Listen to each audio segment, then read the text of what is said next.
기뻐하며 그렇게 주님 앞에 나아갔으면 좋겠습니다. 자, 기도 제목 드리겠습니다.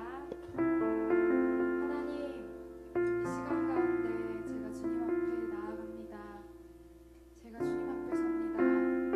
내 모든 건 아시는 주님 앞에 설 수 없지만 주의 보혈 의지에서 믿음으로 주님 앞에 나아가길 원합니다. 하나님, 이 예배 가운데 나를 만나 주시옵소서.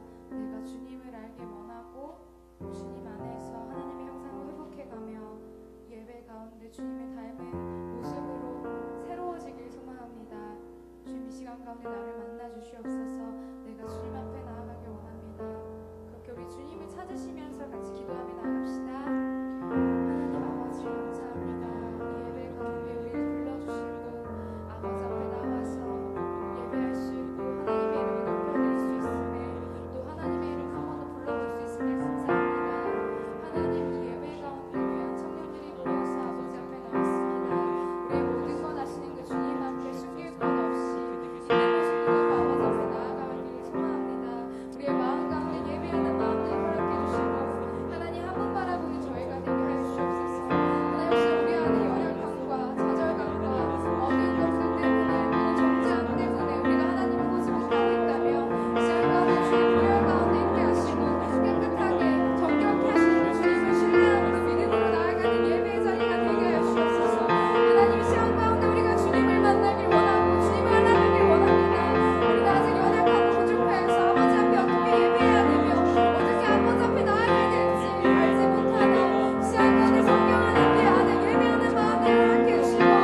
주님 앞에 고백하며 나아가길 소망합니다. 아멘.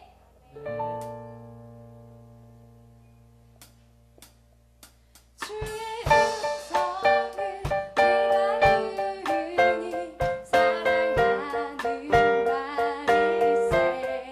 어떻게 내 마음을 이 시간 가운데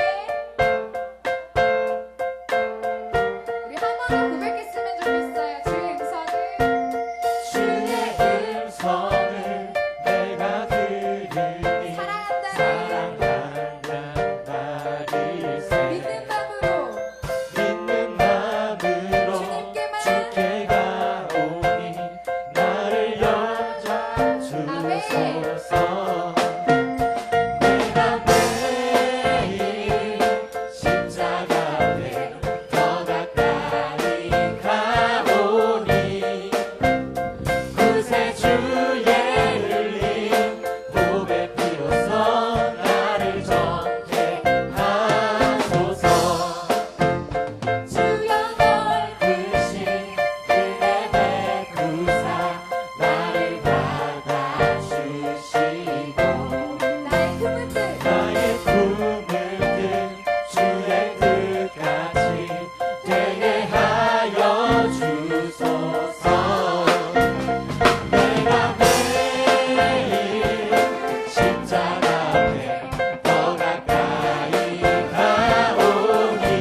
감사를 드립니다. 오늘도 좋은 날을 주심에 감사를 드리고 좋은 사람들을 만나게 해주셔서 감사를 드립니다. 아버지, 청년들이 사회에서, 학교에서, 일과 학업의 자리에 있을 때에 정해진 자리에서 뿐만이 아니라 어떠한 자리에서도 그 선한 영향력을 끼칠 수 있는 그러한 청년들의 능력을 주시기를 원합니다. 그 외에도 힘든 마음을 가지고 있거나 고민이 있는 청년들이 있다면 하나님 아버지, 아버지께서 우리들이 원하는 것, 필요한 것, 물질적인 부분들을 당연히 챙겨주시고, 아버지, 그 마음에 정말 그 마음이 불편한 것을 해결해 달라고, 그 마음을 물질적인 것에서 찾는 것이 아니라 하나님 아버지에게 기도하면서 이렇게 주님을 더욱 알기 원하는 기도를 할 수 있게, 그런 기도를 할 수 있는 청년들이 되게 도와주시기를 원합니다. 우리의 삶 속에서 하루하루 더 큰 사랑을 전해주시는 주님을 찬양하고 예배할 수 있는 아버지 청년 기동 공동체가 되기를 원합니다. 오늘 말씀 전해주시는 박정호 목사님께도 은혜를 주시고, 아버지 설교 가운데 하나님과 함께하는 은혜의 예배가 되게 해주시고, 아버지 헌신 예배를 준비하는 멀티미디어 가족을 아버지 정말 사랑으로 지켜봐 주셔서 항상 예배 시간에 많은 준비를 하는 이제 가족장 가족원들에게 아버지 정말 지치지 않는 힘을 주시기를 원합니다.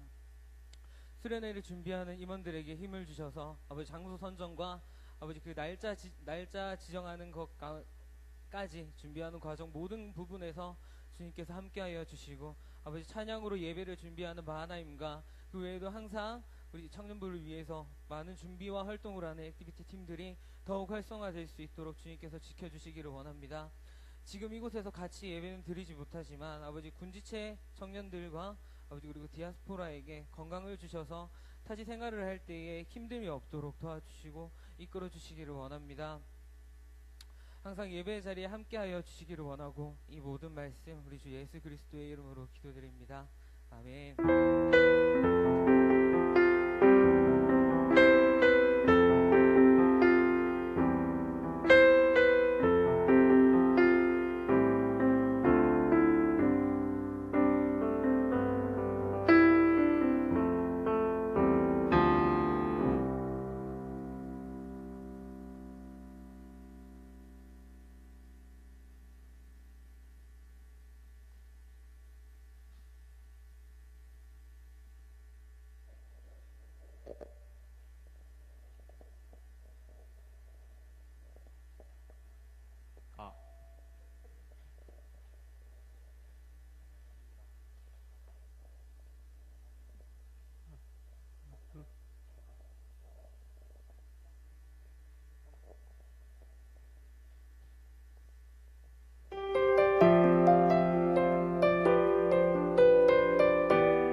하나님 주신 말씀 사무엘하 13장 1절에서 14절까지 교독으로 봉독하시겠습니다.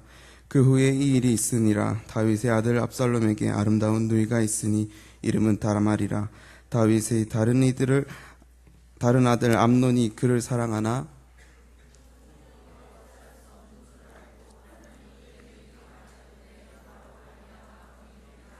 암논에게 요나답이라 하는 친구가 있으니 그는 다윗의 형 시므아의 아들이요 심히 간교한 자라.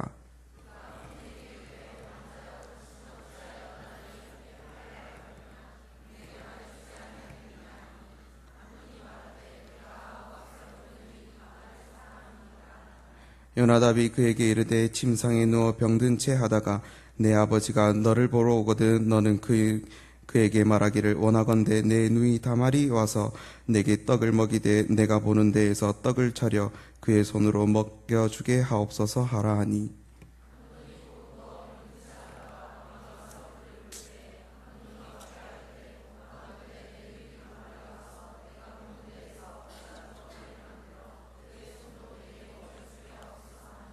다윗이 사람을 그의 집으로 보내 다말에게 이르되 이제 내 오라버니 암논의 집으로 가서 그를 위하여 음식을 차리라 한지라.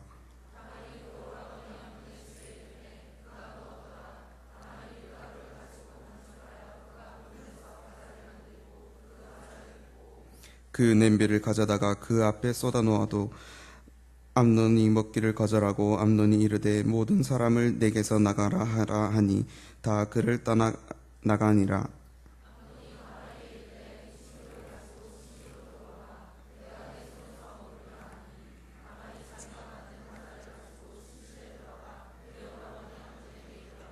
그에게 먹이려고 가까이 가지고 갈 때에 암논이 그를 붙잡고 그에게 이르되 나의 누이야 와서 나와 동침하자 하는지라.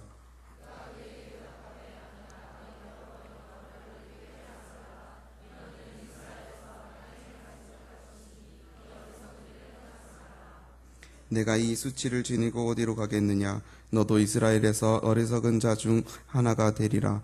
이제 청하건대 왕께 말하라. 그가 나를 내게 주기를 거절하지 아니하시리라 하되 암논이 그 말을 듣지 아니하고 다말보다 힘이 셈으로 억지로 그와 동침하니라.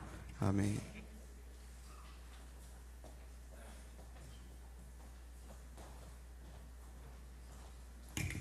할렐루야. 우리 한번 같이 인사하시겠습니다. 하나님을 기대합니다. 예, 누가 인사가 너무 길어서 몰주마다 해가지고 짧게 했는데, 뭐 짧게 하니까 좀 괜찮습니까? 예, 한 번 더 그러면 앞뒤 좌우로, 예, 오늘도 하나님을 기대합니다. 한 번 더 우리 축복하면서 인사하시겠습니다. 예, 오늘 멀티팀의 특송이 아주 그죠? 예. 우리 멀티팀 내가 아무리 생각해도 이 특송할 때 어떻게 할까 제가 좀 궁금했어요. 왜냐면 방송실에 또 사람이 있어야 되니까. 근데 오늘 또 이렇게 멋지게 형제 4명만 뽑아서 나온 것 같습니다. 그럼 그 난방 체크로 일부러 맞춘 건가? 스타일, 패턴을. 예. 아무튼 늘 이렇게 나와서 예배도 함께 하고 싶고 모든 일을 같이 하고 싶지만 이게 저도 제가 이명박 전 대통령 아닙니다만은 저도 해봐서 아는데 방송실 이게 참 신경이 많이 쓰입니다, 여러분. 여러 가지로 신경이 많이 쓰이고 예배에 집중하기 참 어려운데 우리를 위해서 늘 수고해주는 우리 멀티팀 위해서 한번 박수로 축복하면 좋을 것 같습니다.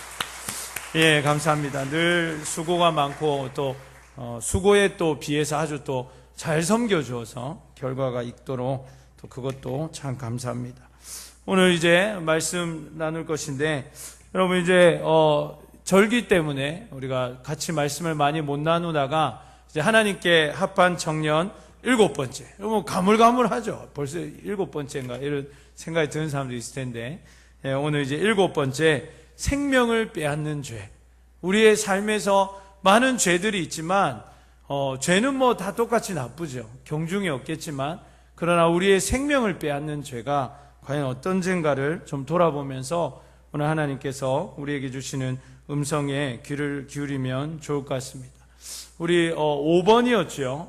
하나님께 합한 청년 5번째 시리즈에서 우리가 독이 되는 여유라는 말씀을 살펴보면서 다윗과 밧세바의 범죄가 어떠한 문제가 있고 또 어떠한 결과를 낳았는지에 대해서 말씀을 나누어 보았습니다. 그래서 하나님께서 말씀하신 것처럼 다윗과 밧세바의 범죄 때문에 이제 처음에 임신하게 되었던 그 아들은 죽게 되고 하나님 약속대로 솔로몬이 출생되면서 이 문제가 이제 일단락되는 것처럼 보입니다. 실제로 그 침상이 젖도록 눈물을 흘려 회개한 다윗에게 하나님은 긍휼과 은혜를 베푸셨고 그가 간절히 기도한 대로 하나님께서는 그에게 이 성령을 또 하나님의 거룩한 영을 빼앗지 않으심으로 그를 도우신 것을 보게 됩니다. 그러나 나단의 예언, 하나님께서 나단 선지자를 통해서 예언하신 부분이 있었는데 그게 무엇입니까? 내 이웃이 너를 해칠 것이라는 예언이었습니다. 그리고 그러한 문제가 자신에게 일어날 것이다 라는 그러한 이야기들이 있었습니다. 그러한 예언의 말씀이 있었는데 이 모든 것이 이제 좀 잊혀질 때가 되었습니다. 아마 다윗은 늘 찜찜했을 거예요. 과연 나를 해칠 내 이웃은 누구인가? 나는 이 일을 아무도 보지 않는 가운데 했는데 하나님께서는 이것을 백주대낮에 행하리라고 말씀하셨는데 과연 그 일을 행할 사람이 누굴까? 이러면서 막 신하를 볼 때마다 이렇게 막 이렇게 의심의 눈초리로 너 아니야? 이런 눈초리로 보고 주위 사람 그렇게 봤을 것 같아요. 그런데 이제 그러한 일들이 일어나지 않고 점차로 이러한 생각들이 사라져 갈 때쯤에 오늘 이제 본문의 문제가 터집니다. 오늘부터 이제 18장까지 흐르는 이 말씀, 그러니까 13장에서 18장까지의 말씀은 이 다윗의 범죄에 대한 하나님의 벌이 기록되어 있다. 이렇게 생각하면 될 것 같습니다. 순간의 역정과 이 죄악이 어떠한 결과를 가져오는지 우리가 살펴보면서 하나님 앞에 우리도 이러한 죄를 범하지 않도록 우리가 하나님 앞에 온전히 설 수 있도록 결단하고 다짐하는 귀한 시간이 되기를 간절히 소원합니다. 여러분 좀 기억이 가물할 수 있으니까 지난번 우리가 말씀을 보았던 사무엘하 12장 11절 말씀을 우리 화면을 통해서 한번 읽어보도록 하겠습니다. 사무엘하 12장 11절입니다. 시작. 여호와께서 또 이와 같이 이르시기를 보라 내가 너와 내 집에 재앙을 일으키고 내가 내 눈앞에서 내 아내를 빼앗아 내 이웃들에게 주리니 그 사람들이 내 아내들과 더불어 백주에 동침하리라. 이러한 예언을 이제 하나님께서 하신 거예요. 이러한 일들이 감사하게도 아직은 일어나지 않고 이제 뭔가 좀 수습이 되려고 하는 그럴 때에 오늘 본문의 사건이 터지게 된 것입니다. 그러면 이 이웃이 누구입니까? 제가 그때도 여러분에게 말씀을 나누었지만은 바로 이 이웃은 들리긴 여러분 잘 들립니까? 모니터에서 지금 소리 나오나? 예. 그래요. 멀티팀 오늘 특송에 너무 많은 또 그 열정을 부어가지고 그럴 수 있겠죠. 안 그래도 내가 오늘 쫙 보니까 오래간만에 온 사람들도 있고 대부분 보니까 헤어스타일들이 많이 변했네요. 우리 형제 자매도 그렇고 뭔가 좀 봄을 맞아야 산뜻해지고 시험을 끝내고 시험의 결과에 관계없이 오히려 성적이 나오기 전에 이렇게 엄마의 손을 잡고 미용실을 다녀온 것 같은 그런 사람들도 있고. 그럼 들리긴 들립니까? 남수사님 들리십니까? 혹시 뒤에까지? 모니터로만으로도 들리네요. 그죠? 뭐 어떻게 좀 많이 기다려야 되나요? 복구 되려면은 그냥 계속 할까요? 조금만? 그래요. 뭐 누가 좀 뭐 재주 있는 사람 나와가지고 뭐 하나 이렇게 좀 나는 그런 재주가 없어요. 나는 개인기가 없어. 안타깝게도. 그래. 예지도 어떻게 왔네? 주말에. 예지야 언제 왔어? 잘 왔어. 그래요, 여러분. 이제 잘 들리지요? 처음부터 다시 할까요? 다 기억나죠, 여러분? 그래요. 우리 아무 일도 없었던 것처럼 그렇게 하겠습니다. 뭐 편집은 안 될 것 같고 아무 일도 없었던 것 같이 그냥 계속하면 될 것 같습니다. 그래서 이제 이 아들이라는 사람이 바로 오늘 본문에 등장하는 이 아들들입니다. 이웃이라는 사람들이. 그래서 이것이 어떻게 전개되는가 우리가 한번 보았으면 좋겠습니다.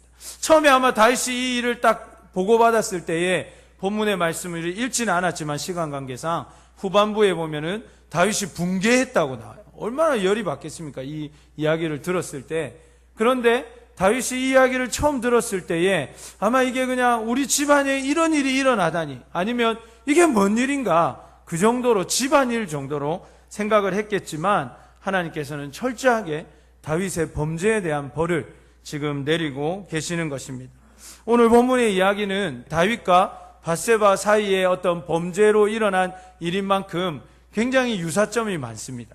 한 5가지 정도 유사점을 가지고 있는데, 첫 번째는 다윗과 이 암논이 첫째 아들인데, 암논과 다윗은 둘 다 막강한 권력자로서 자신의 권력을 가지고 이 범죄를 저질렀다는 것입니다. 다윗은 밧세바가 저항할 수 없는, 우리아가 저항할 수 없는 권력을 가지고 자기가 가진 그 권력을 남용하고 월권을 해서 이 일들을 저지른 것처럼 암논도 그랬다는 것입니다. 그래서 권력에 의한 여인들의 희생과 피해가 있었던 것입니다.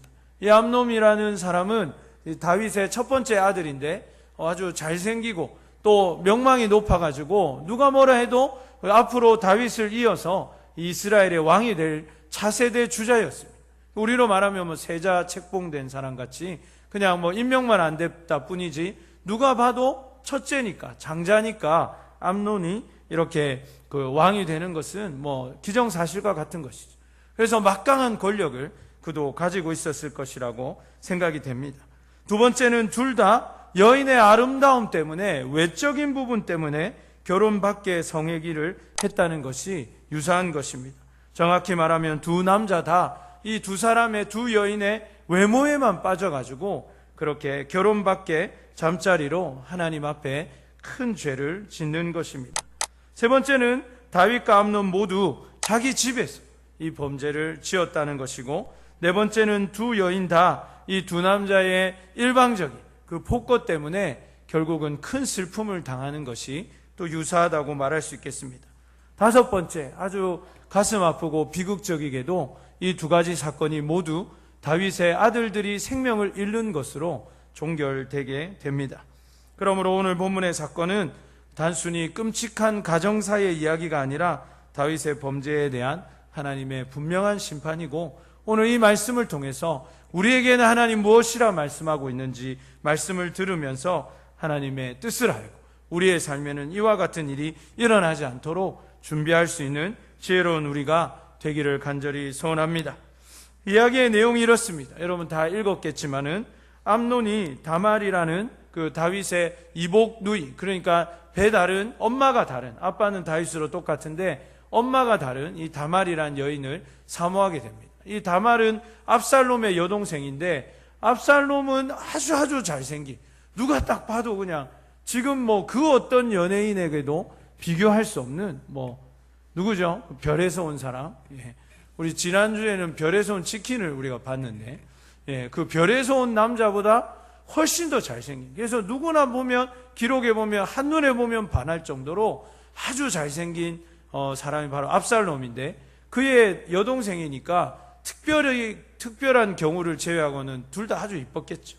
잘생기고. 그래서 오늘 본문에도 다말이 아주 이쁜 사람으로 그렇게 1절에 기록이 되어 있습니다. 그런데 이 암논이 이 다말의 아름다운 미모를 보고 이렇게 마음을 그냥 빼앗겨 버린 것입니다. 사랑했다 이렇게 표현되고 있는데, 우리가 이제 결론을 압니다마는 결코 사랑이 아니죠. 이런 건 우리가 사랑이라고 말할 수 없지만, 어쨌든 이 잘못된 사랑을, 감정적인 사랑을 이 암논이 품었던 것 같습니다. 그런데 오늘 본문의 2절에 보니까 어떤 표현이 등장합니까? 이 다말이 처녀이기 때문에 라는 표현이 등장을 합니다. 이 표현은 몇 가지로 생각을 해볼 수 있는데, 첫 번째는 다말은 아주 순결한 사람이었다는 것이죠. 그러니까 이 시대에 뭐 특별히 성적으로 문란했다 이런 얘기는 아니지만, 오늘 다말이 이따가 얘기할 부분을 우리가 살펴봐도 이 다말이라는 사람은 참 순결하고 또 하나님 안에서 말씀대로 살기 위해 노력하는 그러한 여인이었다는 것을 우리가 알 수가 있습니다.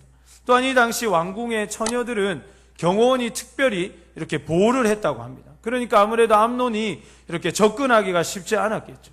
우리도 보면 이제 형제들이 어떤 자매를 막 흠모하는데 이 형제 그 자매의 오빠가 막 우락부락하고 막 그죠? 막 이렇게 막 거칠고 이러면은 왠지 막 연락하기도 어렵고 막 그렇지 않습니까? 요즘은 뭐 휴대폰이 다 있지만 저희가 그렇게 중고등부 때만 해도 휴대폰이 없어가지고 반드시 집에 전화를 해야 되는데 제 친구도 이렇게 집에 전화를 하면 그 여자의 오빠가 너무 거칠어가지고 니 뭔데 막 이러고 이래가지고 전화 막 끊고 막 끙끙 앓고 막 우리가 막 아저씨처럼 막 일부러 목소리 내보고 이렇게 했던 기억이 있는데 그러면 아무래도 접근이 어려운 거죠. 그래서 이 암논이 이 경온에 둘러싸인 이 그 다말에게 접근이 쉽지 않았던 것으로 보입니다. 그리고 이 처녀이므로 이 암논이 계속적으로 고민했다는 것은 무엇을 의미합니까? 이 암논이 다말과 좋은 가정을 이루기를 원하는 마음이 전혀 없었다는 것을 상대적으로 이야기합니다. 즉 책임질 마음이 없었다는 것을 의미합니다. 암논에게는 처음부터 결혼이라는 것을 통해서 다말의 삶을 책임지고 인생의 행복을 공유하고자 하는 생각이 조금도 없었다는 것을 우리가 이 대목에서 읽을 수가 있습니다. 뭐 레위기서라든지 또 신명기서에 보면은 근친상간은 엄격하게 율법으로 금지되어 있습니다. 그러나 이 시대의 어떤 여러 가지 기록들을 볼 때 어느 정도 암암리에 이것이 통용되었다는 것을 우리가 짐작해 볼 수 있는데 요즘은 제가 알기로는 이제 법적인 절차를 밟으면 동선동본도 결혼할 수 있다고 제가 들었는데 예전에 한 10여 년 전만 해도 동성동본은 결혼할 수가 없는데 너무 사랑한 나머지 그 혼인신고도 안 되는데 결혼하고 막 이런 커플들을 제가 이렇게 본 적이 있습니다. 그런 걸 생각해 보면 이제 그렇게 안 되지만 사회적으로 약간은 이제 그런 것들이 이제 결혼 안에서는 통용될 수 있는 그러한 제도들이 있었던 것으로 보입니다. 이런 여러 가지 문제들 때문에 암논이 다말이 좋기는 좋은데, 그러니까 쉽게 얘기하면 뭔가 자신의 사람으로 만들고는 싶은데 여러 가지로 상황이 맞지 않으니까 그냥 이게 뭐 마음만 이렇게 졸이고 있었던 것 같습니다. 이러한 문제가 있을 때 여러분 우리는 어떻게 해야 합니까? 하나님 앞에 기도하면서 또 이렇게 정말 믿을 수 있는 나단이란 좋은 선지자가 있으니까 사실 어찌해야 됩니까? 막 이런 막 의논하고 기도하고 이래야 되는데 그냥 혼자 끙끙 앓고 있어요. 이럴 때 등장하는 사람이 누굽니까? 꼭 일을 더 이렇게 나쁘게 만드는 사람이 등장을 합니다. 오늘 본문에 요나답이 찾아옵니다. 이 요나답이라는 사람은 답이 없는 사람인데 요나답이 찾아와가지고 이야기를 하는 거예요, 여러분.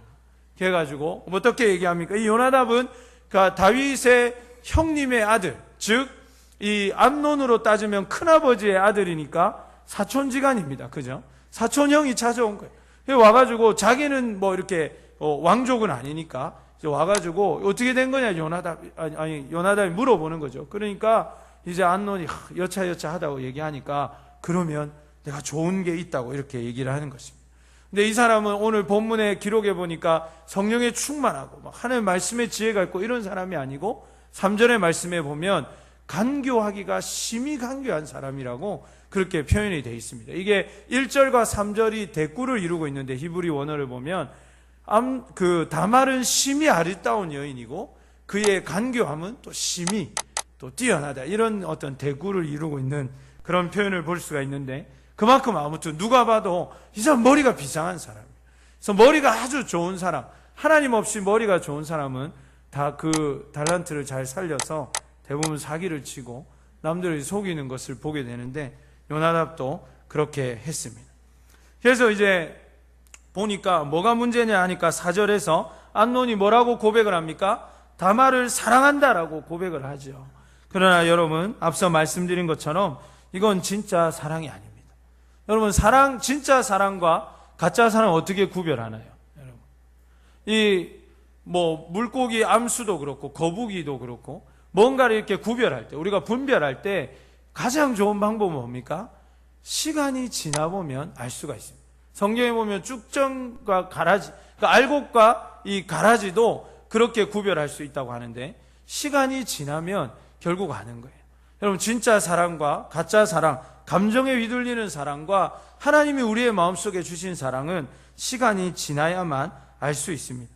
그리고 우리가 알다시피 이 시간이 지나니까 이 암논의 사랑은 어떤 사랑이었습니까? 거짓된 사랑이었습니다.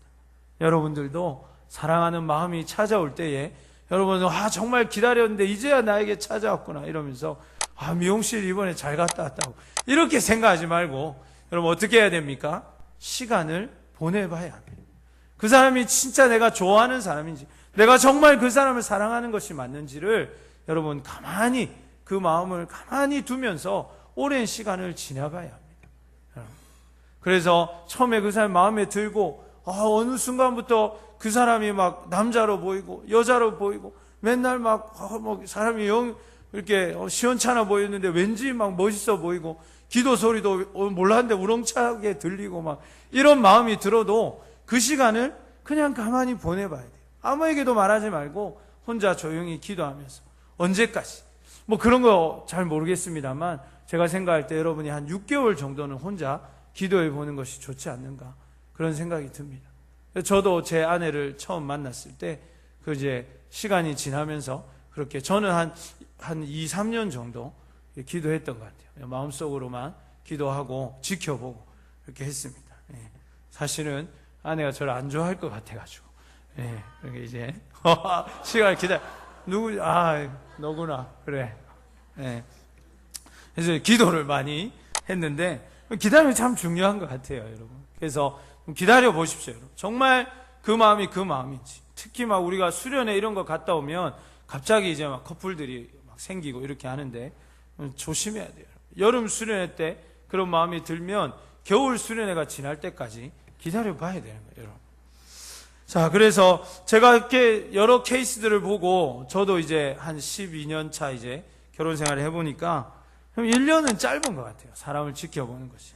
한 5년, 10년 이렇게 지나야 그 사람의 본 면모를 알 수가 있고 그 사람의 변화도 우리가 볼 수 있으니까 여러분 가능하면 시간을 많이 두고 이렇게 그 사람 지켜보고 또 시간을 많이 두고 연애를 하는 것이 굉장히 필요합니다. 그래서 저는 연애는 최소한 1년 이상, 한 2, 3년 이상 하면 제일 좋겠어요. 그래서 1년 빨리 결혼하는 것보다 여러분이 1년 더 지켜보고 평생 행복하다면 뭘 선택하겠습니까? 그죠? 그래서 그렇게 하면 좋을 것 같습니다. 근데 또 만약 이것이 막 시간이 막 넉넉하지 않은 그런 사람들이 있을 수 있어요. 여러 가지 요인 때문에. 막 가정의 어떤 상황이나 가문의 상황이나 막 이런 것들이 막 있을 수 있기 때문에 그럼 어떻게 해야 합니까, 여러분? 그럴 때는 여러분이 주위 사람들에게 우리의 만남을 자꾸 보여주는 것입니다. 그러면서 찾아가서 우리의 만남이 어떻게, 내가 이 사람하고 교제를 좀 해보려고 하는데 이 사람에 대해서 너는 어떻게 생각하느냐, 나랑 어울릴 것 같으냐, 이런 이야기들을 자꾸 나눠보는 것이죠. 그리고 또 그렇게 이제 두 사람 교제를 하면 여러분 같이 이제 가족에 속한 우리 간사님이나 또 우리 부장부감 집사님이나 또 저에게 여러분 찾아와가지고 목사님 우리가 이렇게 이제 교제를 해보려고 하는데 또 이제는 결혼을 하려고 하는데 목사님 어떻습니까? 라고 이야기하면 시간을 엄청 단축할 수 있는 거예요, 여러분. 그게 저는 아주 좋은 방법이 아닌가 생각이 듭니다. 그래서 여러분들 시간을 많이 두면 둘수록 좋은데 시간을 많이 두기가 어려우면 그런 방식들을 통해서 시간을 좀 아끼고 많은 사람들의 조언을 구하는 것이 굉장히 지혜롭다, 그런 생각이 듭니다. 그래서 저희도 교제할 때, 아내랑 저랑 교제할 때 처음부터 결혼을 전제로 첫 번째 데이트를 시작했고, 그리고 데이트를 하면서 많은 커플들을 찾아갔습니다. 선배들을 찾아가고 목사님 가정, 또 간사님 가정, 이런 가정들을 찾아다니면서 조언을 구하고 또 기도를 받고 그렇게 했는데 그것이 아주 큰 도움이 되었습니다. 저희는 아주 이렇게 젊었을 때, 어렸을 때 만나가지고 6년 동안 결혼을 전제로 이제 교제를 하고 결혼을 했기는 했지만 어쨌든 또 그 긴 시간을 준비하면서도 많은 만남들을 이렇게 커플들을 만나 보니까 그것이 굉장히 큰 도움이 됐어요. 그래서 언제라도 환영합니다. 저희 가정에 와서 저희 가정을 보면서 이런 부분은 참 좋고 목사님 가정이지만 이런 부분은 우리가 답습해서는 안 되겠다. 그런 게 있으면 또 그렇게 배우면 되고 그렇게 여러분 커플에 한해서 저희 가족이 언제라도 올 수 있도록, 언제라는 게 새벽에 이런 얘기는 아니고 말이 맞으면 언제라도 여러분 환영하니까 그렇게 와서 또 같이 교제해 보는 것도 아주 좋을 것 같습니다. 근데 이제 암논은 그렇게 하질 않았어요. 암논은 그냥 막 자신의 어떤 감정, 이 욕정에만 불타가지고 자신의 마음을 뭐 살펴보고 이렇게 검증할 시간도 없이 그냥 그렇게 했습니다. 그리고 그의 모습은 어떻습니까? 이 사랑하는 사람이 생겨가지고 상사병에 걸려가지고 오늘 본문에 말씀해 보니까 파리해졌다 이렇게 돼 있어요. 살이 쏙 빠졌다. 이거 아주 부럽긴 한데 아무튼 이게 이렇게 될 정도로 자기 생활이 안 될 정도로 마음에 빠져드는 것을 봅니다. 그러나 여러분 이것은 절대로 사랑의 모습이 아니에요. 여러분이 정말 누군가를 사랑하게 된다면 여러분이 아무것도 못하는 사람이 되어서는 안 됩니다. 그건 잘못된 거죠. 그거는 감정이 앞서가는 것을 보는 것이죠. 이것은 단지 사랑에 불타는 사람이 아니라 욕정에 불타는 짐승의 모습에 지나지 않다는 것을 여러분 기억해야 됩니다. 내가 너를 사랑하게 된 이후로부터 밥도 못 먹겠고 공부도 손에 안 잡히고 나는 아무것도 할 수가 없어. 이런 문자나 편지나 카톡을 받았을 때 여러분 가슴이 뛰면 안 돼요. 이런 사람이 다 자기 일을 잘해야지 이렇게 얘기하고 일이나 똑바로 하세요. 이렇게 문자를 보낼 수 있는 여러분 되시기를 바랍니다. 그래서 여러분 나를 사랑해서 아무것도 못하는 사람에게 매력을 느끼지 말고 나를 사랑해서 무언가를 하고 있는 사람에게 매력을 느끼시기를 바랍니다. 정말 나를 사랑하기 때문에 더 열심히 공부하고 더 열심히 기도하고 더 맡은 일에 최선을 다하고 맡은 바 사역에 성실함을 다하고 예배에 더 열정을 다해서 예배할 수 있는 그런 사람을 여러분 매력 있게 바라봐야 돼요. 근데 사랑하기 때문에 데이트한답시고 예배도 늦게 오거나 빠지고 예배와도 자기들끼리 좋아가지고 그냥 막 서로 막 웃고 이러고 있다가 돌아가고 이런 사람 안 된다는 거예요. 여러분이 사랑할수록 그 사람을 위해서 더 좋은 가정을 이루기 위해서 자신의 삶에 충실하고 최선을 다하고 하나님 앞에 올바로 서고자 열심을 다하는 그러한 이성에게 매력을 느끼시기를 바랍니다. 사랑은 인격적인 것이기 때문에 그렇습니다. 많은 사람들이 사랑은 감정적인 것이라고 생각하지만 사랑은 굉장히 인격적인, 내 삶의 모든 것을 걸 수 있는 것이어야 하고 나의 모든 인격을 담아서 할 수 있는 것이어야 하기 때문에 그렇습니다. 그리고 성경은 우리에게 사랑은 오래 참는 것이라고 그랬어요. 사랑은 뭐라고요? 오래 참는 것입니다. 오래 참지 못한다. 사랑이 아닌 것이죠. 그 사람이 변할 때까지 내가 참지 못한다. 내가 너한테 내가 한두 번 얘기한 것도 아닌데 세 번째 화를 낸다. 오래 참지 못하는 것이에요. 그 사람이 정말 좋고 그 사람과 함께 더 뜨거운, 더 좋은 마음을 나누고 싶고 더 많은 것을 누리고 싶지만 참지 못한다. 그건 뭡니까? 사랑이 아니라는 것입니다. 그러므로 여러분의 사랑이 여러분을 오래 참을 수 있도록 인내하도록 도와주고 있는가를 돌아보시기를 바랍니다. 여러분이 사랑하는 그 사람, 여러분을 사랑한다고 말하는 그 사람이 여러분을 오래 참을 수 있도록 도와주고 있는지, 그리고 그 사람도 오래 참고 있는지 그것을 돌아볼 수 있기를 주님의 이름으로 부탁드립니다. 5절의 말씀을 봅시다. 요나답의 이러한 썩은 동기에서 나온 썩은 전략은 결국 썩은 열매를 거두게 되는 것을 보게 됩니다. 그는 이러한 조언을 하면서 이것이 자신의 그 소중한 조카에게 어떤 일과 결과를 줄지 그가 생각하면서 이러한 조언을 하였는지, 생각 안 하고 그냥 생각나는 대로 정말 불쌍해서 얘기했는지 지금 이 본문의 말씀에 4절 5절에서는 나오지 않지만 그러나 13장 32절 말씀 우리 한번 볼까요? 32절 한번 읽습니다. 시작. 다윗의 형 시므야의 아들 요나답이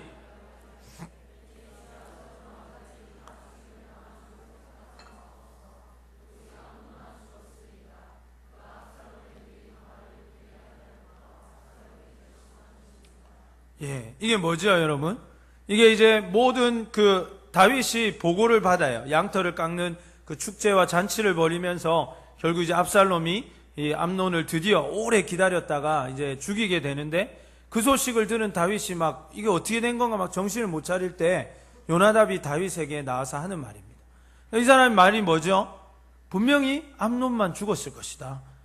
왜냐하면 압살롬이 그렇게 했을 것이니까, 그 사람만 해쳤을 것이니까 너무 걱정하지 말라는 거예요. 그러니까 이러한 표현만 봐도 지금 자신이 하는 충고와 조언이, 이 제안이 자신의 조카를 어떻게 파멸시킬지 이 사람이 이미 다 예상하고 생각하고 있었다는 것입니다. 그는 한마디로 사람을 속이라고 지금 조언하고 있는 것이죠. 그리고 그 욕정의 대가로 자신의 생명이 빼앗길 수도 있는 그 조카를 바라보면서 그렇게 하라고 이야기하는 것입니다. 얼마나 무책임하고 얼마나 악한 조언입니까? 사랑하는 여러분, 우리의 주변에 내 마음을 흡족해 하게 해주고 내가 원하는 대답을 주는 친구들을 조심하시기를 바랍니다. 그것이 우정인 것 같고 그것이 의리인 것 같지만, 그러나 여러분, 때로는 그것이 정말 나를 아끼지 않고 하는 얘기일 수 있다는 것이죠. 그것이 정말 하나님으로부터 나온 충고와 조언이 아닐 수 있다는 것입니다. 그러므로 사랑하는 여러분, 정말 좋은 조언을 할 수 있는, 때로는 여러분의 마음을 아프게 하고 때로는 여러분의 마음을 상하게 하고 때로는 여러분의 마음을 근심하게 하는 그러한 충고와 조언을 가슴 깊게 받아들이고 고맙게 받아들이고 그것을 위해서 적어도 일주일간은 기도해 볼 수 있는 여러분 되시기를 바랍니다. 그의 조언의 내용이 무엇입니까? 사기를 치라는 것입니다. 목적을 위해 수단은 무엇이든지 괜찮다는 말을 하고 있는 것입니다. 그러나 썩은 동기는 반드시 썩은 열매를 낼 수밖에 없습니다. 사랑하는 여러분, 이와 같이 당당하지 못하면 속이게 됩니다. 우리가 뭔가 내 스스로가 떳떳하지 못하면 속일 수밖에 없다는 것입니다. 사랑하는 여러분, 여러분의 데이트는 어떻습니까? 여러분의 삶은 어떻습니까? 여러분의 캠퍼스의 삶, 여러분의 직장 생활에서 여러분은 어떻습니까? 여러분이 여러분의 부모님과 여러분의 직장 상사와 여러분의 교수님과 여러분의 심지어 목회자까지 속여야 하는 일들이 여러분에게 있습니까? 그러면 그 일을 해서는 안 되는 것입니다. 속이면서까지 당당하지도 못한 일들을 우리가 해서는 안 되는 것입니다. 그 이유가 무엇입니까? 그 사람들의 잔소리, 그 사람들의 우려, 그 사람들의 상황을 잘 모르는 충고가 싫어서 우리가 그러한 것들을 속일 수 있지만, 숨길 수 있지만 그 결과는 아주 참담할 수 있다는 것을 우리는 다시 한번 생각해 봐야 하는 것입니다. 많은 사람들이 이성교제를 하고 있습니다. 우리 청년부 내에서도 많은 커플이 있습니다. 목사님, 내가 교제한지 모르겠지 하지만 제가 찝을 수 있어요. 예. 우리 눈이 마주쳤네. 손. 예. 손녀요. 예. 그래서 예. 제가 다 알고 다는 아니겠지만 상당 부분 알고 있는데, 여러분, 왜 이성교제를 당당하게 밝히지 못합니까? 어떤 사람들은 신중하게, 목사님, 아직 저희가 이게 확실하지 않기 때문에 그냥 이렇게 조용히 이렇게 사귀면서 그렇게 이렇게 잘 해서 많은 사람들에게 알리려고 합니다. 좋은 말이에요. 그러나 그럴 거면 아직 사귀지 말고 서로 기도하는 것이 저는 더 옳다고 생각합니다. 사귄 건 이미 사귄 거잖아요. 그래 놓고 더 키워서, 이게 이상한 얘기입니다, 사실은. 그래서 여러분, 사귀는 것은 오픈할 수 있을 때 교제를 시작하는 거예요. 정말 우리가 데이트하는 것을 누구에게나 알릴 수 있고 그만한 확신이 있을 때 그만큼 기도했기 때문에 우리가 교제를 시작하는 것만큼 여러분께서 숨기지 못할, 그러니까 밝히지 못할 그런 이성교제는 한 번 더 생각해 보시기를 바랍니다. 많은 사람들이 기도 받으러도 오지만 어떤 커플은 기도 받으러 오지 못해요. 왜 그럴까요? 모르겠습니다만은 여러분, 목사님께 와서 기도 받고 조언을 듣고 그렇게 기도하고 그렇게 교제해야만 좋은 교제가 되는 것입니다. 그리고 그렇게 교제해야만 헤어져도 하나님 안에서 헤어질 수 있고 서로에게 좋은 추억이 될 수 있고 더 하나님 안에 서로를 위해서 축복할 수 있는 그런 좋은 동력자로 세워질 수 있다는 것을 여러분 결단코 잊지 마시기를 바랍니다. 교제하다가 헤어질 수 있습니다. 그러한 사람들을 바라보면서 우리가 저렇게 좋아가지고 막 손잡고 다니고 막 예배 시간에도 막 그러더니만 아이고, 이렇게 얘기하면 안 되는 거예요. 그렇게 한 사람들을 위로해 줄 수 있고 그렇게 용기를 내어 서로에게 더 좋은 사람 만날 수 있도록 배려해 주고 결단한 사람들에게 우리는 박수를 보내주어야 합니다. 그리고 얼마든지 여러분, 사귀다가 헤어질 수도 있는 거예요. 그렇기 위해서는 뭐가 전제가 돼야 됩니까? 그 교제가 주님 안에서 아주 아름다워야 됩니다. 서로를 배려해 줄 수 있고 헤어져도 아무런 문제가 없는 정말 주님 안에서 아름다운 만남일 때 우리는 만났다가 헤어질 수도 있는 거예요. 그러나 그렇지 못할 때는 어떻습니까? 그건 절대로 만나서도 안 되고 절대로 헤어져서도 안 되는 그런 부담스러운 이성교제가 되고 말 것입니다. 그러므로 사랑하는 여러분, 찾아오시기를 바랍니다. 그리고 여러분이 누군가에게 오픈해서 교제하지 못한다면은 교제를 더 멈추시기를 바랍니다. 더 기다리셔야 돼요. 그리고 교제할 때 바로 부모님께 보여드리고, 저도 교제하면서 부모님 바로 보여드렸어요. 사실 교제하기 전에 보여드렸어요. 데려와가지고 제가 이렇게 좋아하는 자매인데 어떻습니까? 그 저희 아버지가 보시더니 딱 사모감이라고, 너무 좋다고. 네, 뭐 나를 좋아하는지 안 하는지도 모르는데 제가 그냥 우리 집에 맛있는 거 먹으러 갔는데 같이 가자고, 이제 같은 친구니까 제가 이렇게 데려왔었는데, 예, 그랬던 기억이 있습니다. 여러분, 교제할 때 부모님께 미리 말씀드리고 그렇게 할 수 있어야 맞는 거 아닙니까? 그 정도 확신이 있어야, 그 정도는 기도해야 교제 시작하는 거 아닙니까? 그렇게 하시기를 주님의 이름으로 부탁드립니다. 아멘. 예, 뭐 이게 이거 뭐 그냥 교제 안 하려고 그럽니까? 아니면 그렇게 안 하려고 그럽니까? 예, 그죠? 힘내시기를 바랍니다. 예, 그래서 여러분, 이런 마음을 가져야 하나님께서 좋은 사람을 소개해 주십니다. 이제 암논은 이 비열한 계획을 실행에 옮깁니다. 제가 볼 때는 이 정도 노력이면은 결혼을 승낙받아도 받았을 것 같은데, 애초에 그의 마음에 다말을 소유하고 싶었지 그와 삶을 공유하고 싶었던 것이 아니었기 때문에 그럴 생각이 전혀 없었던 것 같습니다. 그저 자신의 목표와 욕정을 이루는 데만 혈안이 되어 있었던 것입니다.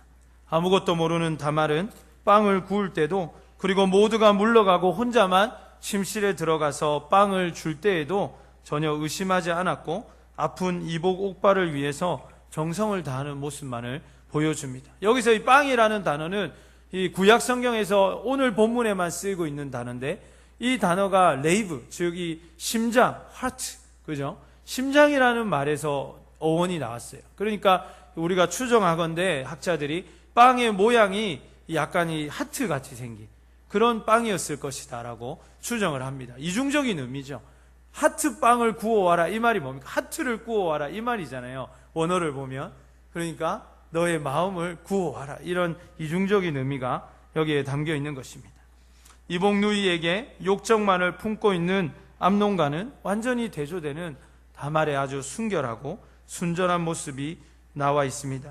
이제 암논은 겨우 참았던 본심을 드러내기에 주저하지 않았고, 다말은 아주 논리정연하게 이 상황을 대처해 갑니다. 4가지 논리가 보입니다. 첫 번째는 무엇입니까? 우리는 비록 이복 남매이지만, 우리는 어머니는 다르지만 같은 아버지 다윗의 아들 딸들이기 때문에 이것은 율법이 엄중하게 금지하고 있는 것이기 때문에 안 된다는 것이었습니다. 두 번째는 이것이 사회 통념에도 맞지 않다는 것입니다. 여기서 사회라는 것은 이 기독교의 문화가 있는, 그러니까 말씀이 주가 되는 이 이스라엘 사회니까 지금 우리로 적용을 하자면 대한민국 사회가 아니라 기독교계, 그리스도인의 어떤 교회의 문화에 이것이 맞지 않다는 것입니다. 세 번째는 무엇입니까? 이것은 하나님 앞에 범하는 죄라는 것을 분명하게 이야기해 주고 있습니다. 네 번째는 뭡니까? 더 좋고 더 안전하고 확실한 방법이 있다는 것입니다. 우리 아버지 다윗에게 얘기하면 아버지 허락해 주실 건데 왜 이런 식으로 하냐고까지 이야기를 합니다. 그러나 이미 욕정에 사로잡힌 암논에게는 이러한 말들이 통하지 않았습니다. 여기서 아주 중요한 사실 한 가지가 있습니다. 그것은 무엇입니까? 이미 일정한 수준을 넘으면 이 이성교제라는 것이 통제력을 상실한다는 사실입니다. 그러므로 여러분, 사전에 여기까지 가지 않는 게 중요해요. 이러한 수준까지 가지 않는 것이 너무너무 중요합니다. 그래서 제가 여러분에게 몇 가지 좀 제안을 하려고 합니다. 첫 번째는 뭐냐면, 아무도 없는데 집에 놀러 가면 안 될 것 같아요. 오빠, 아버지 출장 가시, 이런 거, 출장 가셔서 이러면, 혼자 기도하시라고 이렇게 하고, 절대 놀러 가면 안 되는 거예요, 여러분. 우리 집이 비었으니까 놀자. 같이 뭐, TV라도 보자. 맛있는 거 해 먹자. 여러분, 그런 건 다 결혼하고 하면 됩니다. 평생 할 거예요. 여러분, 해달라 해도 나중에 결혼하면 안 해줄 건데, 미리 할 필요가 없어요. 그래서 제가 뭐 조금 너무 무거울까봐 조금 재밌게는 표현했지만, 절대로 여러분, 단둘이 그러한 밀폐된 공간에 있지 않도록 하셔야 됩니다. 제 눈을 보시고, 여러분, 각오하세요. 이런 거 안 됩니다. 그런 즐거움은 나중에 결혼해서 해도 얼마든지 남겨놔야죠. 데이트와 결혼은 달라야 되잖아요. 그죠? 그래서 결혼하고 데이트는 할 수 있지만 데이트하면서 결혼할 수는 없는 거예요. 결혼 생활을 할 수 없다 이 말입니다. 데이트 중에. 그래서 여러분 이걸 분명히 하셨으면 좋겠습니다. 두 번째는 차를 단둘이 타고 가는 것도 아주 위험합니다. 그래서 양이 저희 때는 뭐 다 버스였으니까 버스 타고 가는 게 제일 좋은데 차가 있는 분들은 각별히 조심해야 돼요. 오빠 차 뽑았어 이래가지고 막 이렇게 하고 그러면 그래서 제가 생각을 좀 해봤는데 말씀을 준비하면서 가능하면 약속 장소에서 바로 만나는 게 좋을 것 같습니다. 그리고 태워준다 해도 그냥 버스 타고 가든지 태워주면 큰 길로만 다니면서 바로 이렇게 내려주는 이게 중요할 것 같아요. 맞습니까? 예. 정은혜 나중에 형제 사귀면 그래 해야 돼. 알았지? 담비도 마찬가지일세. 예. 그래서 그렇게 해야 됩니다. 세 번째는 여행을 같이 가자. 됩니까? 안 됩니까? 큰일 날 일입니다. 여러분. 예. 우리 소진자매가 2주 전에 그렇게 열심히 외쳤듯이 남자는 다 뭐죠? 예, 늑대야 늑대 뭐 이렇게 소진자매가 얼마나 열심히 외쳤습니까, 여러분? 예. 뭐 저도 남자라서 그렇게 막 좋은 달가운 표현은 아니지만 여러분 이게 사람이라는 건 자기가 자기를 믿을 수 없는 존재예요. 그래서 절대로 둘이 여행 가고 이렇게 해서는 안 될 것 같습니다. 여러분 자신 있습니까? 그러면 안 돼요. 그러면 우리가 정말 단둘이서 여행을 좀 떠나고 싶다. 좋은 시간을 가지면 기도하고 싶다. 어떻게 하면 됩니까? 저희는 교제할 때 기도원에 갔어요. 그래가지고 방을 따로 잡고 수련회처럼 이제 우리는 뭐 수련회에 이제 뭐 아주 그때 제가 청년 때인데 신앙하기 전이지만 뭐 청년회장 할 때 수련회 다 짜고 뭐 인도하고 이랬던 사람들이니까 둘 다. 그래서 우리 막 1박 2일 수련회 일정 짜가지고 성구도 막 적고 식사 성구도 외우고 저녁에 기도하고 밤에 따로 자고 이렇게 그렇게 하면 됩니다. 그렇게 안 할 거면 여행 가면 안 됩니다. 정말 안 됩니다. 예, 제가 자꾸 얘기하지만 무거울까봐 제가 재밌게만 얘기하는 거지 여러분 들을 때는 아주 여러분 이거를 진지하게 들어주셨으면 좋겠습니다. 네 번째는 이러한 상황들을 만드는 하여튼 데이트는 다 피해야 돼요.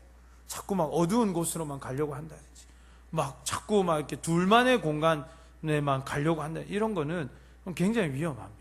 그래서 그런 공간 자체를 만들지 마시기를 바랍니다. 제가 며칠 전에 아주 충격적인 통계를 봤는데요. 크리스찬의 혼전 성관계 비율이 52%에 달한다고 합니다. 그러니까 크리스찬 100명이 있으면 결혼하기 전에 성관계를 가진 우리 청년들이 52명이나 있는 거예요. 우리가 한 160, 70명 되니까 예. 여러분 여기는 없겠죠? 라고 모든 목회자들이 얘기한대요. 자기 교회는 그런 사람이 없는데 라고 얘기한다는데 이게 얼마나 무서운 통계입니까? 그래서 오늘 말씀을 제가 준비하면서 여러분에게 꼭 드리고 싶은 말씀은 여러분 이전 것은 어찌되었든 중요한 것이 아니라 하나님 여러분에게 오늘 분명하게 말씀하고 계시고 이제는 그렇지 않기를 원하신다는 것을 믿으시기를 바랍니다. 이전엔 몰라서 그럴 수 있었어요. 이전에는 이렇게까지 심각한지 몰라서 그럴 수 있었다고 봅니다, 여러분. 그러나 이제 앞으로가 중요해요. 오늘 이 시간 이후가 중요해요. 오늘 이 예배 이후에 여러분 문을 열고 나가면서 여러분의 데이트가 중요합니다. 여러분의 삶이 중요합니다. 들었는데도 하지 않는다면 그 모든 것이 여러분에게 다시 돌아온다는 것을 심각하게 생각하고 여러분 이제 하나님께서 주시는 아름다운 사랑, 아름다운 데이트로 여러분 더 인생에 더 기쁨을 누리시기를 주님의 이름으로 축복합니다. 한국의 이혼율이 지금 47.4% 정도 된다고 해요. 그러니까 거의 한 쌍이 두 쌍이 결혼하면 거의 한 쌍이 지금 이혼하는 그 미국이 51% 정도, 스웨덴이 한 48%, 우리나라가 이제 그 정도 되고 그렇다고 합니다. 아주 심각하죠, 여러분. 지금 우리나라가 크리스찬의 이혼율도 뭐 아주 심각한 수준에 올라와 있습니다. 많은 사람들이 이혼한다고 해서 그럼 우리도 이혼해야 됩니까? 그런 건 아니죠, 여러분. 제가 하고 싶은 말은 뭐냐면 많은 크리스찬들이 혼전 성관계를 한다고 해서 우리도 해도 되느냐 이 말을 제가 묻고 싶은 거예요. 치사율이 굉장히 높은 병이 있고 암이 있습니다. 그래서 많은 사람이 그 암 때문에 죽는다고 우리도 그러면 삶을 포기하고 죽어야 됩니까? 그런 거 아니죠, 여러분. 우리는 살아야 합니다. 우리는 하나님 앞에 달라야 합니다. 우리는 52%가 아니라 98%가 99%가 그렇게 한다 해도 우리는 달라야 할 줄로 믿습니다. 적어도 우리 백양로교회 청년기도원 공동체 여러분만큼은 오늘 이 본문의 말씀을 통해서, 오늘 부족한 저의 이 말씀을 통해서 여러분들 새로워지기를 간절히 소원합니다. 그래서 성은 오직 결혼 안에서만 가능하다고 성경은 분명히 얘기하고 있어요. 이건 하나님 명령이고 하나님 말씀입니다. 그리고 하나님 약속이에요. 그 안에서만 의미가 있고 그 안에서만 행복할 수 있고 그 밖에서는 무조건 죄고 그 밖에서는 수많은 문제들과 어려움들을 야기하게 된다는 것을 여러분 꼭 기억하시기를 바랍니다. 요즘 노래나 드라마나 TV나 이런 것들을, 영화를 보면 이렇게 조금 좋아하면 데이트하다가 잠자리 하는 것이 너무 당연한 것처럼 그렇게 우리에게 보여주지만, 세상의 불륜이 너무나도 아름다운 사랑처럼 포장되어 나오는 드라마와 같이 그것은 우리의 가치관과 전혀 다른 것입니다. 그것은 하나님이 우리에게 명령해 주신 것과는 완전히 다르다는 것을 여러분 기억하셔야 됩니다. 오늘 본문의 말씀에 이 정욕의 결과가 어떤 것인지 우리가 한번 살펴보기를 원합니다. 우리 읽지 않았지만 본문의 13장 15절 말씀 우리 같이 한번 읽겠습니다. 그리하고 암논이 그를 심히 미워하니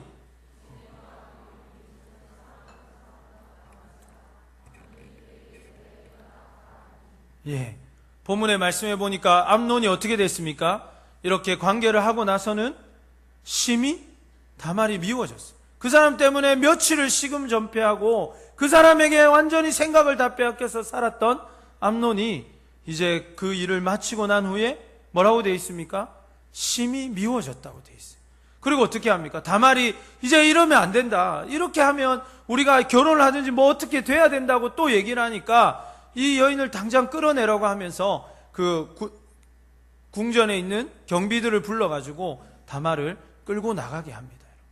이것이 욕정의 마지막 결론이에요. 정말 사랑한다면 그렇게 하지 않았겠죠.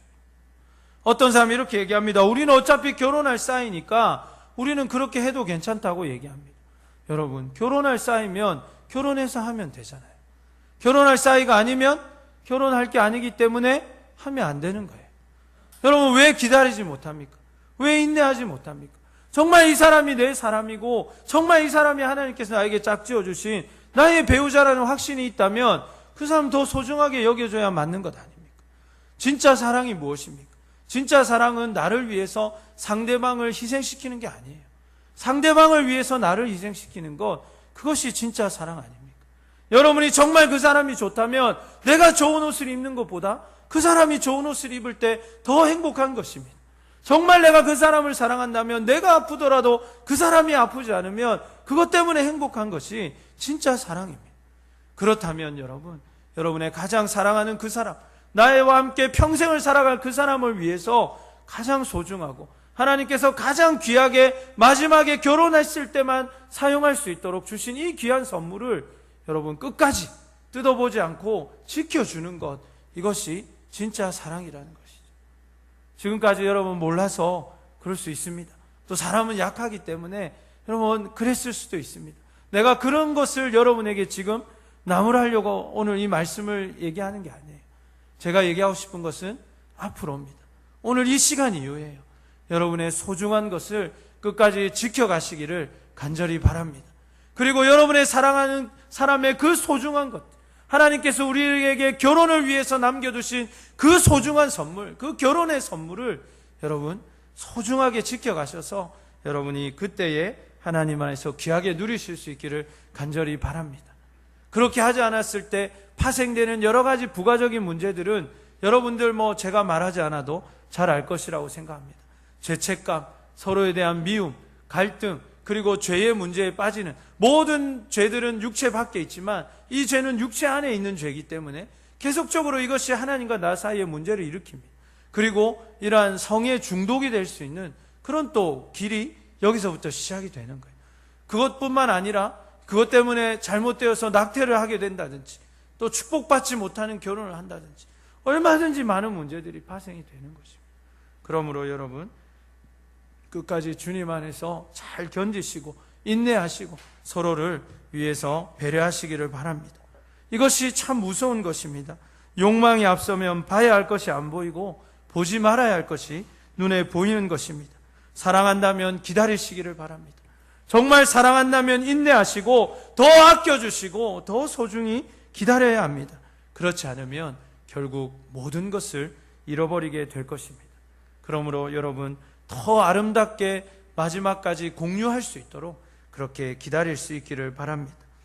억지로 다말을 추방시킨 암논, 그리고 정말 그가 큰 상처를 입고 다말은 이제 쫓겨나게 되고, 그리고 자기의 오빠인 압살롬에게 갑니다. 압살롬은 아주 능력 있는 사람이고 아주 큰 용사 중에 한 명입니다. 그러니까 이 사실을 듣고 압살롬이 얼마나 분개했겠어요. 그렇지만 우리가 읽지는 않았지만 자기 누이에게 위로를 하면서 때를 기다리자고 말합니다. 지금은 때가 아니니까 때를 기다리자고 얘기해요. 그리고 어떻게 합니까? 때가 되니까 결국은 자신의 그 이복 형인 암논을 죽이게 됩니다. 그리고 이 사실을 다윗은 듣게 됩니다. 읽지 않았지만 본문 21절에 보면 다윗은 심히 분개하게 돼요. 그러나 이러지도 저러지도 못합니다. 왜 그럴까요? 다윗은 더 큰 범죄를 저질렀던 사람이기 때문에 그렇습니다. 그러다 보니까 아무것도 얘기해 줄 수 있는 게 없고 단호하게 처벌할 수도 없습니다. 그는 이것을 하나님의 말씀대로 처리했어야 됩니다. 그리고 적어도 이 문제를 가지고 암논에게 찾아가서 너도 아빠처럼, 너도 나 아버지처럼 침상이 젖도록 눈물로 회개해야 한다고 그렇게라도 권면을 했어야 맞는 것입니다. 그러나 암논을 너무나도 사랑한 나머지 삐뚤어진 아버지의 사랑이 그를 처벌하지 못하게 했습니다. 오늘 본문에는 그런 내용이 없지만 이 사본, 그 사해의 사본에 보면은 이러한 말이 첨가되어 있는데, 다윗이 그의 아들 암논을 너무나도 사랑하여서 그의 마음을 상하지 않으려 했다, 이런 구절이 사본에는 이렇게 첨가되어 있는 구절도 있어요, 보면.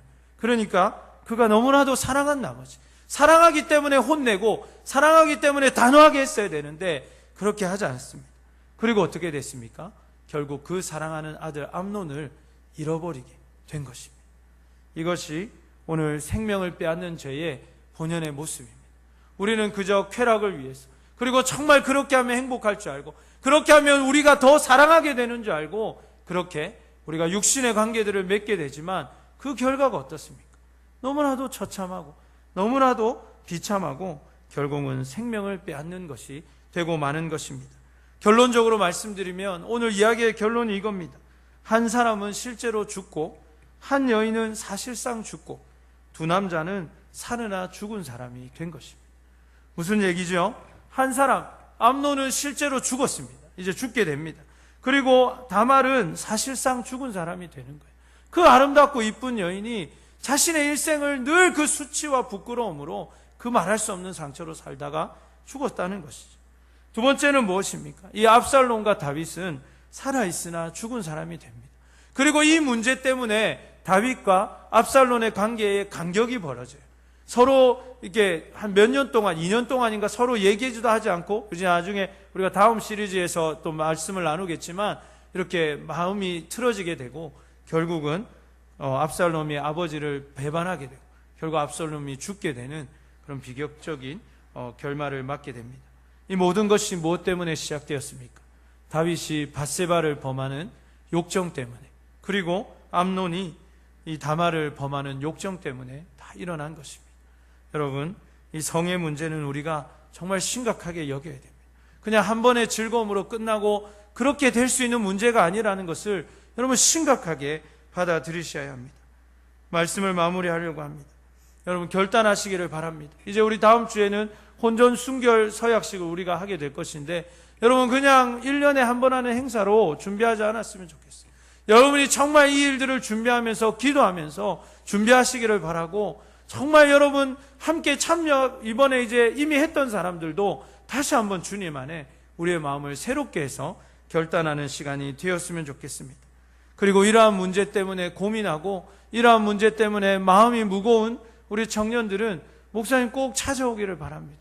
저는 여러분 절대로 비난할 마음이 없고 저는 그것 때문에 여러분을 나쁘게 보지 않습니다. 정말 그렇습니다. 저는 여러분을 정말 아끼고 사랑하기 때문에 여러분이 그것을 오픈해주고 여러분이 저에게 기도를 부탁하면 제가 정말 여러분의 입장에서 그 일들을 상담하고 기도해주고 여러분이 다시 하나님 안에 회복될 수 있도록 저는 여러분 돕고 싶습니다. 조용히 찾아오시고 연락을 주십시오. 여러분 혼자 해결할 수 있는 문제가 아니지 않습니까? 그래서 이 문제가 더 심각해지잖아요.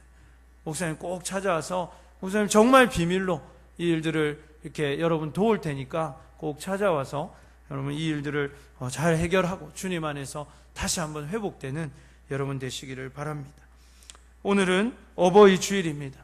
사랑하는 여러분, 많은 효가 있겠지만 자식된 아주 큰 효 중에 하나는 믿음을 계승하고 부모님들의 믿음을 아름답게 계승하고 또 좋은 믿음의 가정을 이루는 것이 아닌가 생각을 해봅니다. 그러나 이것을 이루는 일에 가장 큰 걸림돌 중에 하나는 순결, 이 성의 문제에 있다는 것을 오늘 우리가 살펴보았습니다. 사랑하는 여러분, 오래 참고 기다리고 하나님께서 주신 사랑 안에서 누리고 또 하나님이 더 좋은 것을 더 좋게 주시려고 우리를 위해서 기다릴 때 더 아름답게 하신 이 성을 여러분 잘 기다리고 인내함으로써 결혼을 통해서 누리시고 그렇게 하나님이 원하시는 믿음의 가정을 세우시고 부모님께도 더 큰 효도를 할 수 있는 우리 모든 백양로 기도원 공동체 되시기를 주님의 이름으로 축복합니다. 우리 함께 일어나서 결단의 찬송 드리겠습니다. 우리가 하나님 앞에 때로는 인간인지라 부족한지라 또 청년일인지라 우리가 하나님 앞에 올바로 서지 못하고 부족한 모습이